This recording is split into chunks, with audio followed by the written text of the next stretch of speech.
Kung pwede lamang laging masaya na magkasama tayong dalawa.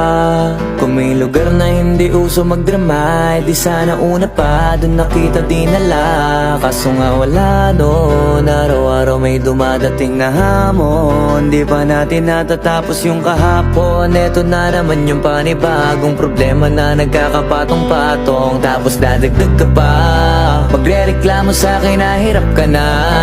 Umabot pa sa punto nga ayaw ka na. Hirap na rin ako, di lang ikaw ang nakakadama. Pero umaasang may pag-asa pa. Madalas pikang-pika, utak ko'y pigang-piga. Kakaisip kung kalabang ka ba o kakampi pa. Lagi kang nag-iinarte na akala mo ay aping-api ka. Pwede wag ka nang umasta na ikaw lang ang nasasaktan at nahihirapan. Di lang ikaw ang may nararamdaman.